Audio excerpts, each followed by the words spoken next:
Seeds. It's an annual meetup where thousands of farmers from around the middle of the United States come to buy seed for the following grow season. Millions of dollars are spent here, so I'm talking to these guys, chatting about how they're using drones in their business today, and I'll be passing on that information as the podcast progresses. Thanks a bunch for listening to Commercial Drones FM. Let's get back to the show.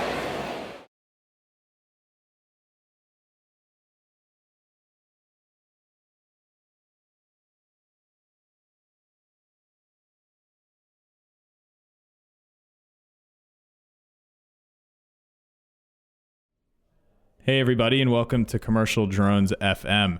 Today I am with Austin Smith. He's the general manager at Inside.com and has previously been a reporter, worked on The Daily Show with Jon Stewart, and was the founder of Read This Thing, which was acquired by his current employer, Inside.com. So we're here at WeWork, just north of the Soma district in San Francisco. Welcome to the podcast, Austin. Thank you so much for having me. Absolutely. Thank you very much for having me over here at your offices. So first things first, you guys have been, or you specifically, I was doing a little LinkedIn stalking. So we've never met each other before. This is our first time meeting each other. And I noticed on your LinkedIn, you're endorsed for animated GIFs. Why is that?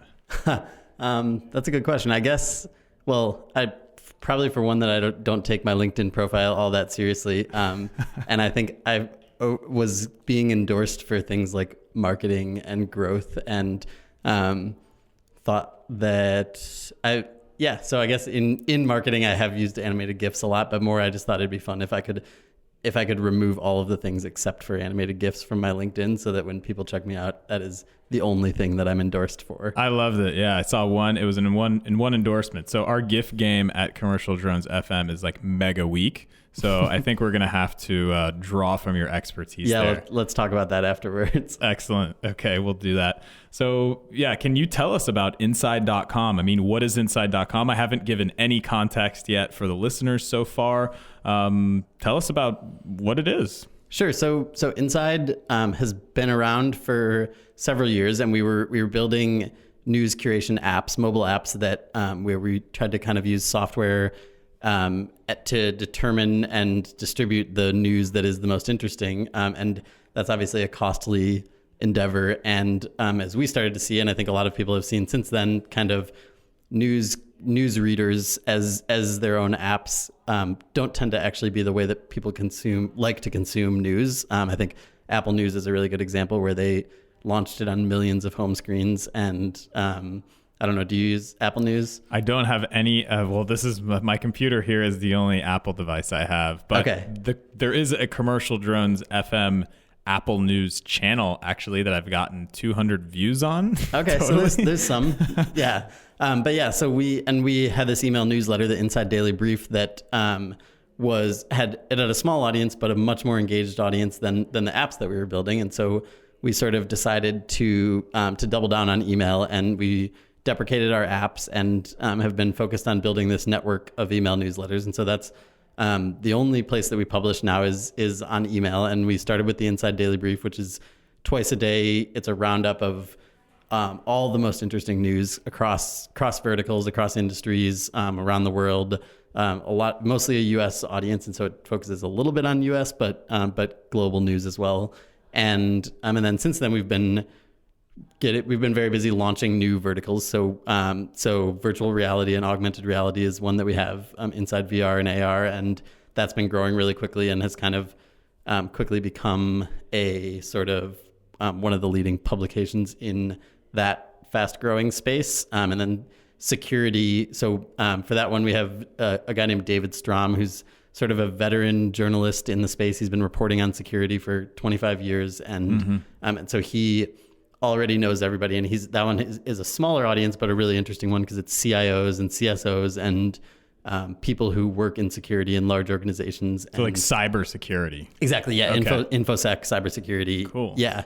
And we're kind of trying to create these network effects across a network of newsletters and continue to grow all of them. And as we look to new verticals, we have plans to move pretty far beyond just these tech verticals, but at the same time, we are starting with tech because it's an audience that we understand here in San Francisco, we know, and we can more easily get those first few thousand subscribers to a newsletter in a tech vertical. So so we're looking at kind of spaces where they're new enough that there isn't there's kind of an opening for media. There might be publications that exist. There might be some coverage, but things that are growing and that we think are going to be 10 times bigger.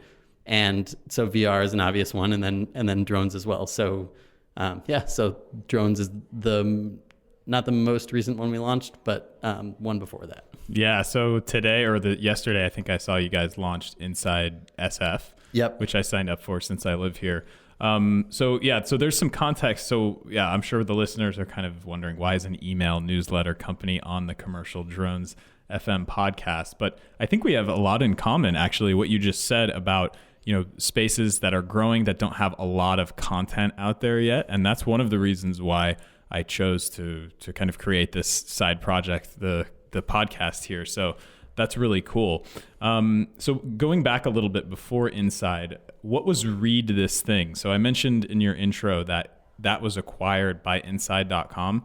What was Read This Thing, and was that related at all to what you're doing now? Yeah, so that was a side project that I was just doing for about a year, and it was like very much just kind of a thing that I worked on like at nighttime on the side, and it's literally just a single link to a fascinating piece of journalism every day. So it's curation down to a single link. And it basically started because I was sharing, often I like to read a lot of different journalism, a lot of long form stuff and interactive storytelling and things like that. And I was often kind of sharing those links with friends. And then I was like, well, I might as well see if anyone wants to subscribe. So I, over about a year, just sort of through word of mouth, it kind of grew to 12,000 subscribers, and a lot of journalists and media people were paying attention. And so it was just kind of a fun side project. And yeah, now we've brought it into the Inside family of newsletters. That's awesome. So I don't think we've mentioned the name. The newsletter is officially called Inside Drones? Inside Drones, correct. Okay. Yep. Okay, Inside Drones. So how many readers do you guys have? I mean, you're taking an interesting approach, which I really like, going direct to the email inbox. I kind of use my email as like a to-do list, so I'll mark something unread, and then it's always there until I get rid of it. But how many readers do you guys have on the platform of Inside.com? I'd like to do, for the listeners, maybe we can get a little bit of analysis on the metrics, because I'd love to see, how interesting is drones compared to AR and VR, because you guys got some good distribution channels. Maybe you can tell us a little bit about the readership numbers. Yeah, so we have just over 100,000 subscribers across our email lists, and that's up from around 10,000 at the beginning of this year. So definitely moving at a pretty good clip, and then open rates we've averaged. I was just looking at this. I think it was like 38% open rates across the past 400 emails that we've sent out, and so that's also a pretty good rate, I think. And then in terms of other metrics, I mean, we look at kind of opens per month as one of the metrics that we pay the closest attention to. Can't tell you exactly what that is, but yeah, so growing quickly, and then the drones newsletter has just over 14,000 subscribers, and that one we did. So before we wound down the software products that we had, one of them was a drones app, and so we had an audience. We had a couple thousand people that had been sort of beta testers, and so we had that as like a little bit of a springboard in addition to the product hunt launch and other things as we rolled out that newsletter. And when did the Inside Drones, when did that launch? Just to give an idea of how fast it grew to 14,000. I'd have to double check, but I think July. It hasn't been that long. Yeah. Like a month or two? A month. Yeah. Amazing. Okay. So growing quickly for sure. So you guys are like a startup. You're still a startup, Inside.com. Definitely. Okay, yes. Cool. So this has relevancy, listeners. So if you're interested, there's all kinds of ways to get involved in the drone company or in the drone industry, even with content and stuff. So really cool. I'm very glad to be here and talk about this side of the drone industry. And so, okay, I have my questions here, but we kind of covered this. So this one was, why did you choose to curate news about drones, but I think you already kind of touched on that. Like you've identified that this is going to be a pretty big thing, right? Yeah, definitely. I mean, I think we want to explore a lot of different verticals. And I mean, so you mentioned the San Francisco newsletter that we just launched, which is a really different thing than one that's focused on an industry. But we're exploring a lot of different things. But I mean, the VR newsletter was like really, really kind of struck a chord. And so as soon as that was happening, we were kind of looking as a team, okay, if VR really works, then what would be a similar space? And drones, drones, it's just obvious. You can see it reinventing industries already.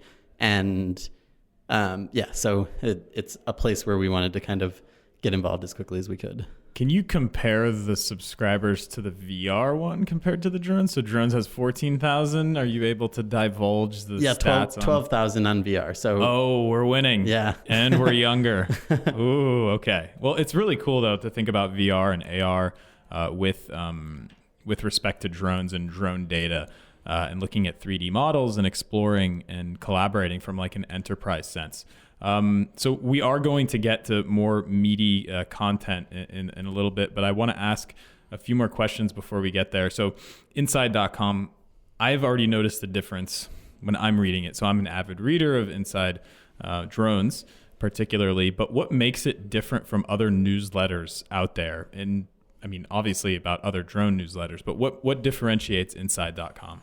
Yeah, so we are obviously pretty familiar with the landscape of email newsletters, and I think there are a lot of different things out there. There are some that are distributed by brands or even by publications that sort of almost feel like an afterthought, kind of like, well, we might as well do an email newsletter, so let's hire an intern to sort of just cram some links in there.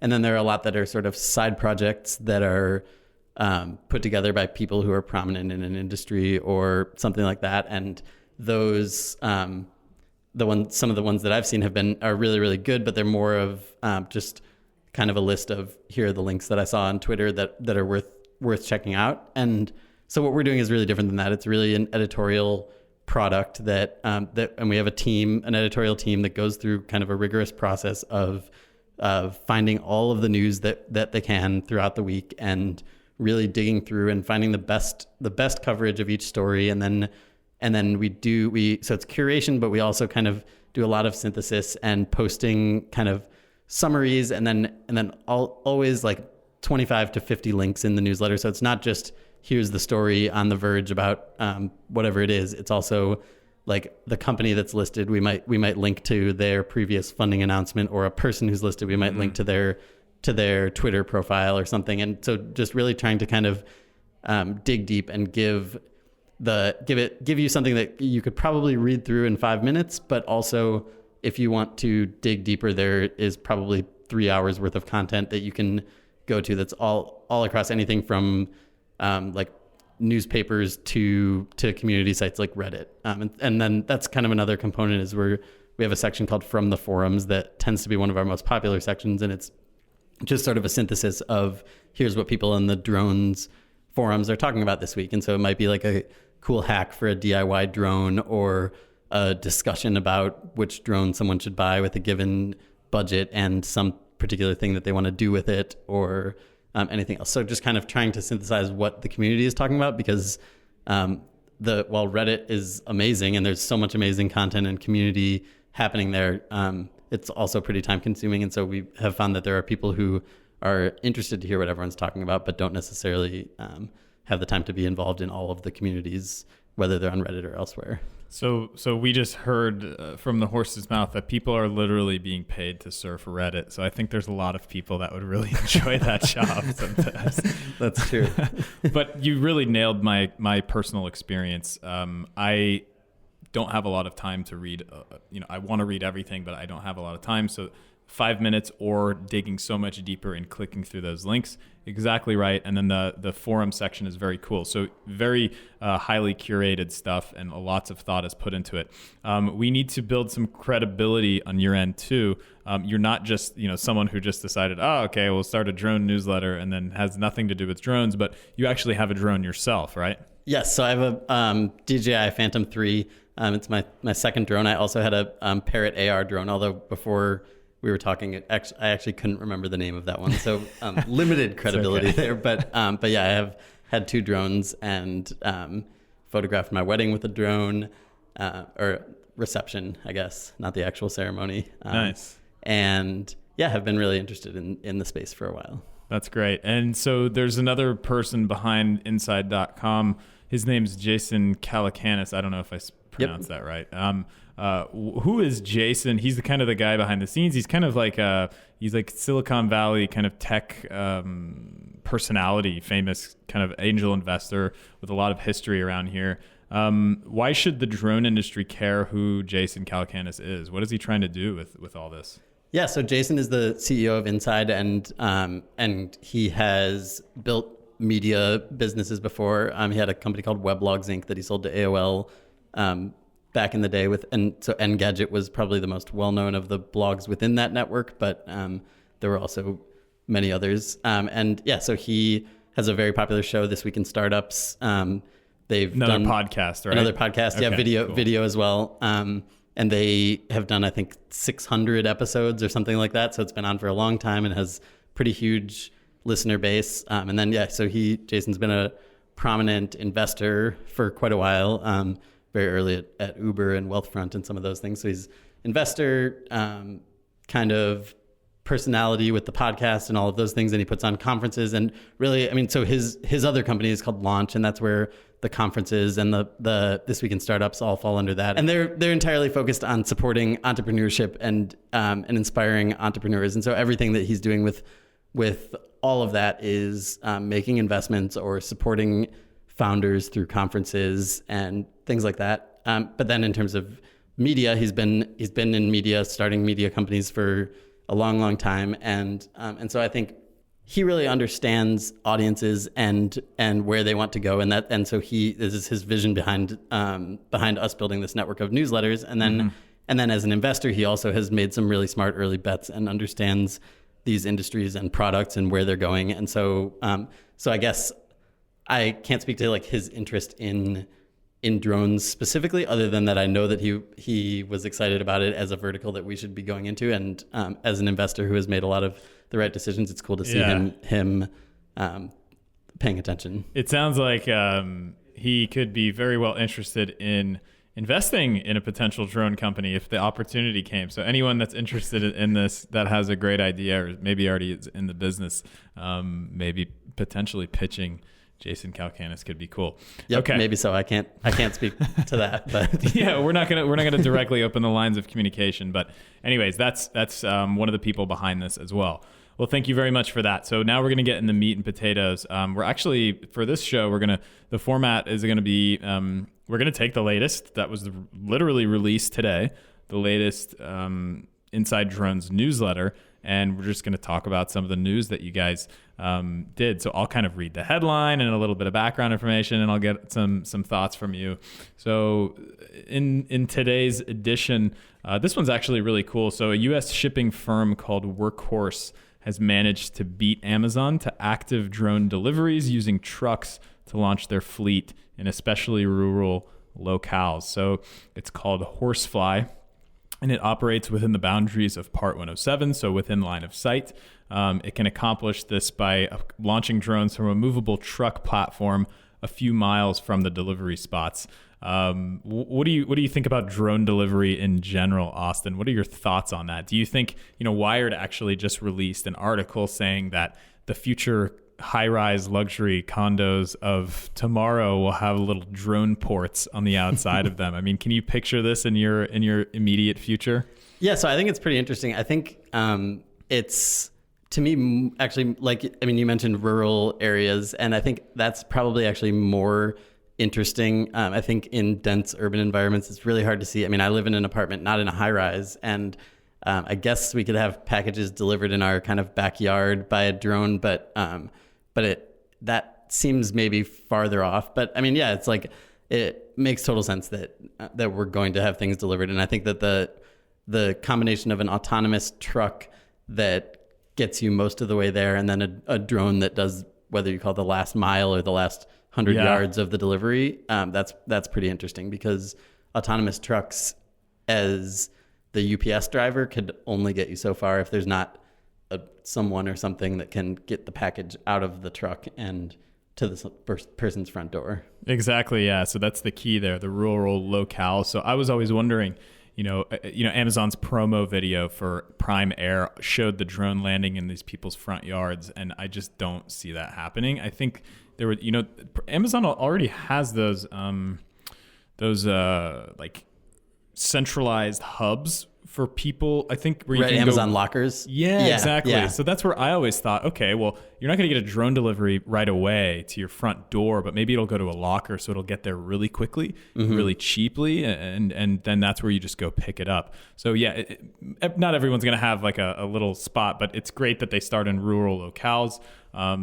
There's also some cool provisions in Part 107 regulations that allow for operating a drone and keeping it within line of sight, as long as the operator of the drone is not operating the vehicle that they're operating it from at the same time as they're operating the drone. So I think they also put a metric here. So traditional drivers, delivery drivers, are paid $30 to $40 an hour, and they can deliver between 150 to 200 packages. So drones could probably deliver somewhere along the same area of volume, but they only cost 2 cents per mile because of the electricity and the fact that the drivers are not involved. So we're getting closer, folks. But that headline was beating Amazon there. So we'll see what Amazon has up their sleeves. The next one is a Baton Rouge-based drone company, Atmosphere Aerial, put together a kind of online database of footage of locations, so aerial video of locations affected by the area's recent catastrophic floods. So Atmosphere Aerial asked people on Facebook to send them locations of homes in flooding so they could fly over and help out how they could. The posts were shared over 800 times and quickly flooded, no pun intended, whoever wrote that. I don't know if that was you guys at Inside, but were quickly flooded with hundreds of comments from residents and family members in the affected areas for footage of neighborhoods and buildings where they feared loved ones might be stranded. This just brings up the topic to me of drones for good or something like that, using drones in disaster scenario. So where are you from originally, Austin? Chicago. Okay. You guys don't get a lot of flooding in Chicago, do you? No, not so much. Maybe like flash flooding. Flash flooding. But okay. Not real flooding. Yeah. So it's just interesting to see that it's garnered such a social response from these videos that people are requesting. So I'm wondering, if this Atmosphere Aerial is doing this gratis, totally free, because once they start accepting money, then that's a commercial operation, and then the FAA would have to kind of hold them accountable.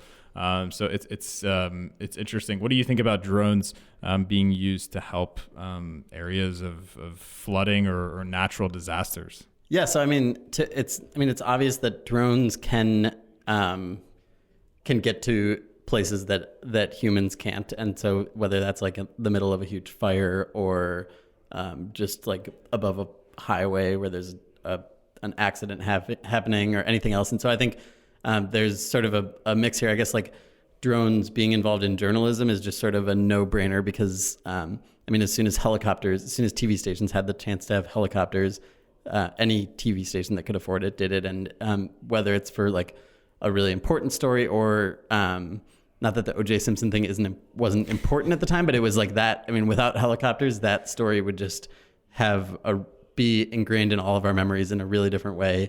And I think drones open up the possibility for maybe citizen journalists to get footage like that, or professional news outlets to just have a lot more kind of distribution. And then in terms of kind of collecting data to save people, I think it's amazing. I think that the challenge is how to actually implement that. Like you mentioned, if it's a commercial enterprise, then that kind of changes the entire dynamic and legality of it. And so those are tricky things, but I think there are plenty of situations that you can imagine having an eye in the sky that's super mobile is valuable to whether it's people's lives or just keeping the public informed or anything like that. So I think we'll see a lot of that. Perfect segue into the next one. CNN launched or announced the launch of CNN Air, which stands for Aerial Imagery and Reporting, AIR, a drone-based news gathering division.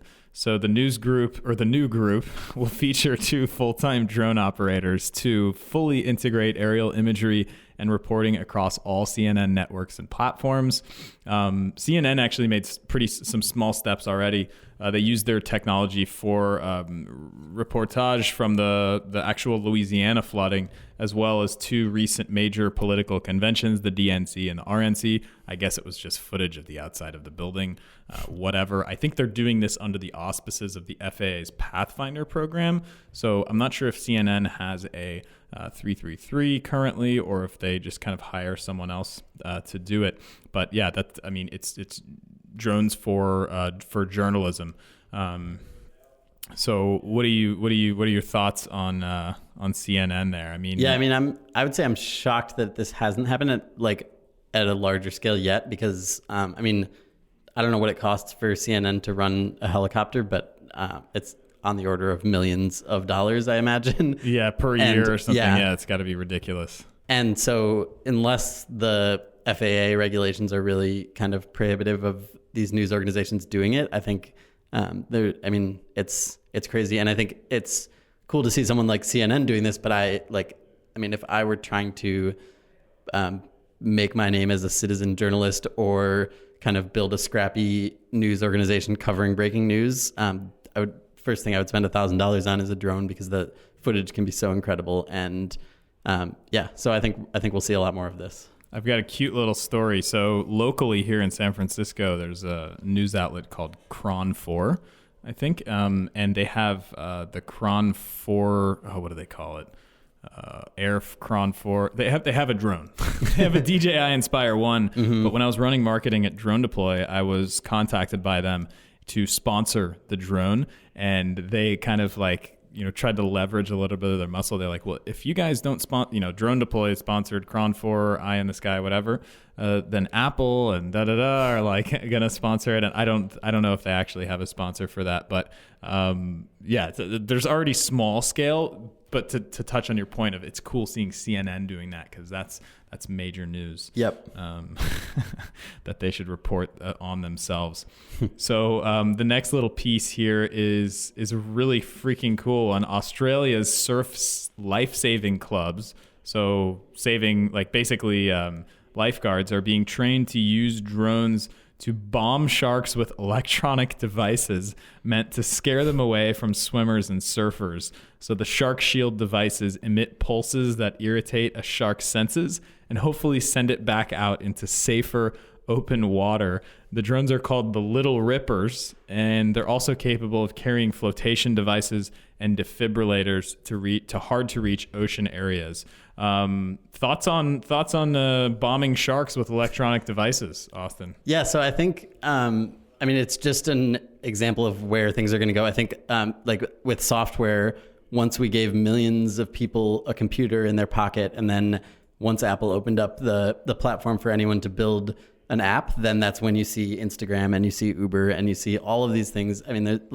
It was so fascinating 10 years ago to think there's an app. That was their whole platform. There's an app for that. And it now seems like the way it's always been. But once you open up that platform and it's so accessible, then you see innovation in ways that no one could imagine. And I think now that drones are moving in that direction, where for $1,000 you can get a pretty fantastic, high-performing drone, we're going to see people do all sorts of crazy things. So I think, this is cool. I never would have even considered that being a possibility, but I'm excited to see what else happens. So that brings me back to a few years ago. One of the first drone uses that kind of blew my mind, that was a little bit unorthodox, was, I think there was this Swiss or I think it was a Swiss or Swedish guy that had proposed putting a defibrillator on a drone, and then if there's a citizen in the city that,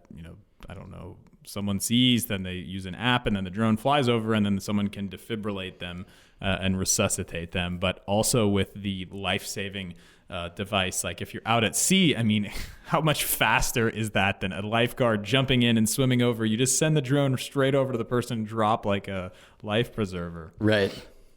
That's crazy. Okay, cool. So the next and final area that we're going to kind of chat about here is going to be something that happened really close by. It was Intel's developer forum. Just this past week, they unveiled a ready-to-fly, an RTF quadcopter drone aimed at software developers rather than hobbyists or commercial operators. So the drone is fully assembled. It's a little quadcopter. It runs on Intel's Aero compute board, has a Linux operating system, and it actually comes with AirMap's API that they released in tandem, preloaded on the system itself. So AirMap helps drone flyers operate in like safe and legal zones by having like a compliance kind of software to check in. They're integrated with DJI, etc. What do you think about Intel's moves into the drone industry? I mean, I would say any move that opens up a platform for developers to innovate is probably smart because, I mean, going back to the same thing that I was just talking about, I think when you open that up, then there's so much innovation that can happen. So I would say it's smart. I mean, who knows what is going to actually come of it, but I think it'll be pretty cool to see software developers kind of coming up with whatever niche they happen to be familiar with or whatever thing they're excited about, building toward that future. So it should be cool. Totally agree. Of note, it also has a 4G LTE modem. 4G LTE modem embedded in it, which is really cool, and that's kind of opening up like the IoT for drones. Something that Pokemon could probably send out a drone catching, or actually that someone's done that already. Someone did it, but with this you wouldn't even have to attach your phone. You just send out your drone. Yeah, exactly. Load up Pokemon Go on it. I need that because I'm only level 4 on Pokemon Go. Well, you can go ahead and get it if you're any good at software development. I'm sure you can hack that up really quick. Just a quick side note, I found out that Cron 4's drone is called Quadcopter 4. Okay. I had to do a little bit of research while we were talking. So, okay, cool. Intel making some large moves. They're in the White House. They've got, I think the CEO is a White House advisor for drone policy. They've made a key hire lately from someone from SenseFly, who maybe we'll have on the show. I'm not going to name him yet. They are releasing drone stuff. They've bought a German company called Ascending Technologies. They are a silicon manufacturer, so they are really setting themselves up to be huge in this space. They're betting on it just like you guys are betting on it, and just like I guess all of us are kind of betting on it from all kinds of different perspectives. So thank you, Austin, so much for being on the show. Thank you for having me. Thank you for producing this newsletter. My last question for you is, Mr. Smith, what is your favorite drone? Well, so the Phantom 3 is the one I have, so I would say that, but because I have not flown a Phantom 4, but knowing how fantastic the Phantom 3 has been and looking at where the upgrades they made, I would say, Phantom 4. Nice. That's a good one. DJI's dominance continues. I'm going to make this a question for everyone. So I think everyone's pretty much saying like, yeah, Phantom 3, Phantom 4 for their favorite drone. So all the guests on the show. But so if you guys that are listening, guys and gals, want to follow Austin on Twitter, you can follow him at Austin. It's AWWSTN. And then you can follow Inside at Inside and check out the website. So you guys can, if you want, you can sign up for the newsletter, get informed of all the latest news, curated directly for you at drones.inside.com, or you can check out their general website at inside.com. Newsletter's free. We just talked about that, so you guys know that I kind of like it.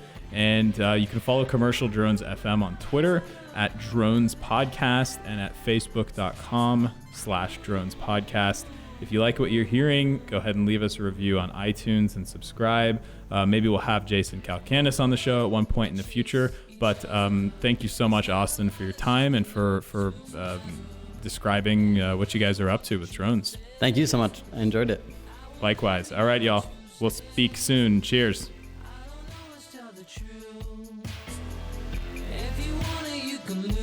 Don't